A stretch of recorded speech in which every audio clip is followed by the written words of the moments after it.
Donde hay Espíritu del Señor hay libertad. Esto es de la segunda carta a los Corintios. Y podemos decir, donde no hay libertad, no hay Espíritu del Señor, lo cual es grave.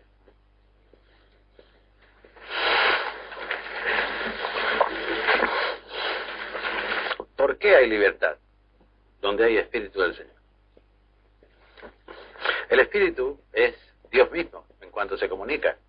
Se comunica como fuerza de vida y amor.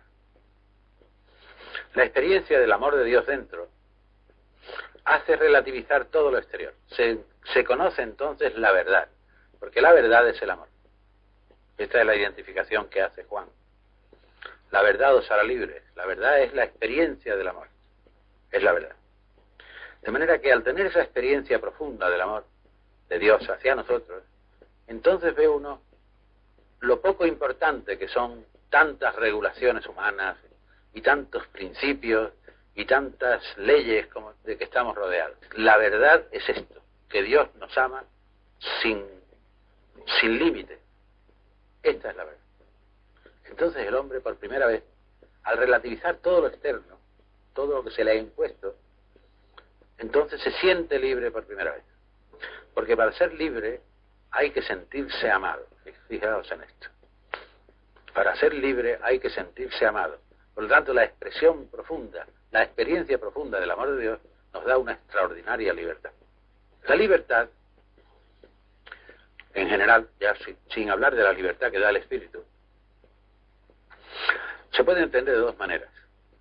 Como liberación, que es la salida de una sujeción, esclavitud, de estar dominado, de ser súbdito, a dejar de estarlo. Es decir, como si a uno le quitaran las cadenas. Eso es liberación. Es un acto que hace comenzar un estado, y ese estado es la libertad. De manera que liberación es un momento, por así decirlo, una época, un tiempo, y después cesa ya para instaurarse la libertad. El Evangelio está todo escrito en clave de liberación, aunque la palabra no se pronuncia nunca, porque la palabra no existía. La palabra liberación yo la he conocido cuando ha empezado en español, en el espacio en los últimos años, en los últimos 30 años. Antes nunca se ha hablado de liberación, nunca. Es una palabra nueva en español, que responde a un concepto que existe, está vivo en nuestra cultura. Sin embargo, la idea de pasar de una esclavitud a una libertad, que es la liberación, esa existe desde siempre. Lo que pasa es que no se la llama así. Es decir, si uno se deja guiar o se deja llevar por la apariencia externa de las palabras, diría, pues tanto que se habla de teología de la liberación, en el Evangelio no se habla nunca de eso. Nunca. Pero esto es no entender cómo expresa el Evangelio esa realidad. Las diferentes culturas la expresan de diferentes maneras. El Evangelio está escrito dentro de un contexto, de una tradición teológica y literaria judía. ¿Cuál es el símbolo que usa la cultura judía para la liberación? El símbolo del éxodo de Egipto. Esa fue la liberación. Históricamente, la liberación del pueblo se realizó al ser liberado de la esclavitud de Egipto. El éxodo fue la liberación, que es el primer paso que tenía como meta la llegada a una tierra prometida. De manera que, si nosotros queremos investigar, ver si en el Evangelio se habla de liberación, no podemos buscar esta palabra, que no existe en griego tampoco, sino buscar cuál es el símbolo que usan y ver si el Evangelio está escrito en clave de éxodo. Si encontramos el término éxodo o el equivalente o los equivalentes, entonces decimos, el Evangelio está todo él, los 4 evangelios, están los 4 enfocados en clave de éxodo, es decir, en clave de liberación. Pero sin embargo, la liberación del éxodo fue una liberación sociológica. Era un pueblo, más que pueblo, eran varias tribus que había en Egipto, que se unieron para salir de Egipto bajo la dirección de Moisés. El pueblo se constituyó cuando Dios le dio la constitución, que fue en el Sinaí, con el decálogo y los mandamientos anejos. Ahí se constituye como pueblo. Ahí se realiza la alianza y ella empieza a ser una unidad, digamos, más o menos homogénea, un pueblo con una identidad propia. Y ese pueblo tiene que atravesar un desierto para llegar a una tierra prometida, que era la meta que Dios le señalaba, el estado positivo.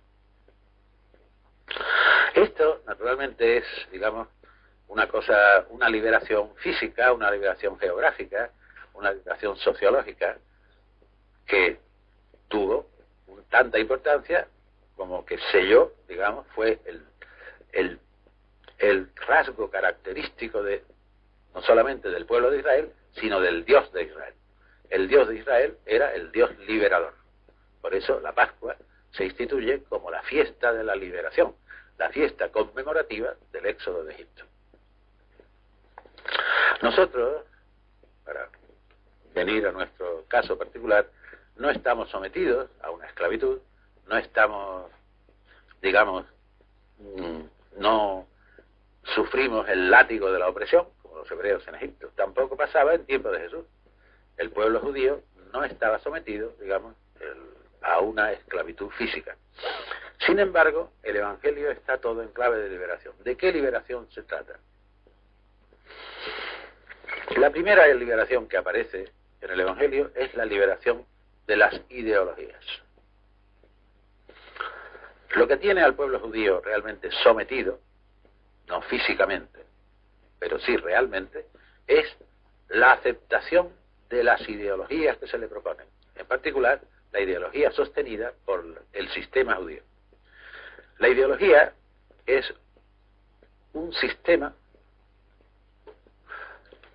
de principios, de ideas, de ideales, que se considera como es coherente y se considera a menudo, como pasaba en el pueblo judío, como inspirado por Dios, o que es voluntad de Dios. En el pueblo judío la ideología dominante en la institución judía era, por una parte, la sumisión a la ley, por otra parte, el nacionalismo y el deseo de revancha contra los pueblos paganos, en particular contra los dominadores.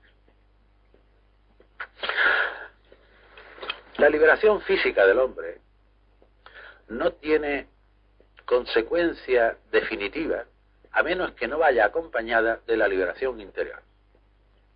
Y voy a poner un ejemplo que aparece en el Evangelio. El caso del leproso, al que hemos aludido en días pasados. El leproso, que es un ejemplo de marginación, el caso extremo de la marginación, acude a Jesús para que Jesús lo limpie. Es decir, le quite la causa de su marginación. Jesús lo limpia. Pero no basta. El leproso cree que la marginación que sufría era legítima. Estaba marginado por el sistema religioso judío. Y él creía que esa marginación estaba justificada, que en realidad él había sido inaceptable para Dios, que es lo que le decía su sistema religioso. De manera que la marginación estaba justificada, y él lo cree. Por eso aparece en el Evangelio de Marcos que Jesús le regaña por ese concepto de Dios, y entonces quiere sacarlo de esa mentalidad. Y para sacarlo, le da aquellas instrucciones: no digas nada a nadie, todavía no estás liberado, estás curado, por así decirlo, pero no liberado. Entonces ve, preséntate al sacerdote, ofrece las ofrendas. Es decir, experimenta, considera las duras y difíciles condiciones que te pone ese sistema religioso para readmitirte en su seno. Es decir, ¿qué clase de Dios te presenta ese sistema religioso? Un Dios exigente, inmisericorde. Era un examen médico, tenían que gastarse el dinero para ofrecer sacrificios por su purificación. Todo eso, ¿no ves el Dios que te presenta el sistema? En cambio Jesús, presencia de Dios en la tierra, al ver al leproso, ¿qué le sucedió? Se conmovió ante la miseria de aquel hombre. Este es el Dios verdadero. El Dios que se conmueve ante el dolor del hombre, que no es exigente, por supuesto. Entonces, para que el leproso quede definitivamente, el marginado quede definitivamente libre de su marginación, tiene que cambiar su concepto de Dios. Tiene que comprender que la marginación que sufría no estaba justificada, que el Dios que le presenta el sistema era un Dios falso, porque Dios no es así. Dios no discrimina a nadie. ¿Veis? De manera que lo importante no es solo la liberación externa, como se ve en lo del leproso, un marginado que deja de estar marginado. Mientras este individuo no se libere internamente de su sujeción al sistema religioso, podrá marginarlo otra vez, porque él ha aceptado que la marginación era legítima. De manera que es importantísima la liberación interior. En el caso de otros casos que aparecen, por ejemplo, la marginación, la ideología que somete al hombre, lo despersonaliza, le impide pensar con su cabeza, porque si a uno le meten una ideología en la cabeza, ya todo lo juzga en función de la ideología, a través de la ideología, ya no usa su inteligencia. Esta está expresada en los evangelios por los espíritus impuros o inmundos. En la sinagoga de Cafarnaúm, cuando entra Jesús y empieza a enseñar, enseña de tal manera, con tal autoridad, la autoridad del profeta, la autoridad del espíritu que lleva dentro, que la gente se queda asombrada. Dice, esto sí es enseñar, no lo que hacen los letrados todos los sábados, los doctores que tenemos. Eso no, esto es enseñar, esto es. Pero, claro, la enseñanza de Jesús provoca el descrédito del sistema judío, en su aspecto doctrinal. Dice, esto no, desde luego, no hay comparación posible. Y entonces un fanático de la ideología del sistema, se rebela y grita contra Jesús. Dice, ¿qué tienes tú contra nosotros? Has venido a destruirnos. Este es el hombre que no piensa con su cabeza. Está dominado por la ideología del sistema y quiere defender a los letrados, oponiéndose a la autoridad de Jesús. ¿Veis? Esta ideología que se apodera del hombre, lo despersonaliza, le impide utilizar su criterio, su razón, su inteligencia, esto se llama en el Evangelio un espíritu inmundo. De manera que estos espíritus que aparecen en el Evangelio no son lo que podemos imaginarnos, seres malignos que entran en el... No. Los evangelistas usan el antiguo símbolo para decir lo que realmente despersonaliza al hombre y le quita su calidad humana es la adhesión fanática a una ideología. Esto le impide ser hombre. ¿Veis? Esta es la liberación profunda. Esta es. El espíritu inmundo o impuro, existe en mucha gente. Se manifiesta solamente en ocasiones excepcionales. Pero hay otras veces en que este espíritu es conocido, es decir, son gente que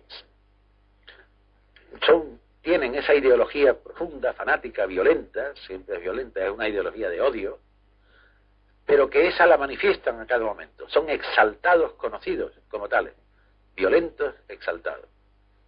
Y esto en los evangelios se llama endemoniado, que no es lo mismo que el espíritu impuro. El espíritu impuro existe esa disposición, pero no se nota de ordinario, solamente en ocasiones determinadas salta. Cuando esa disposición se manifiesta en la conducta ordinaria, son esos individuos conocidos por su violencia de palabra y de invectiva y de todo, y de su furia contra lo que sea, eso se llama un endemoniado. Tampoco tenemos que pensar que son demonios que entran en el hombre, son los símbolos que usan los evangelistas para describir este fanatismo.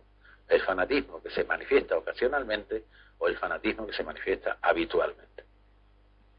Pues de ahí que en los evangelios Jesús libere a los endemoniados. Es decir, libera al hombre de su fanatismo. El fanatismo ideológico es el que impide la convivencia humana.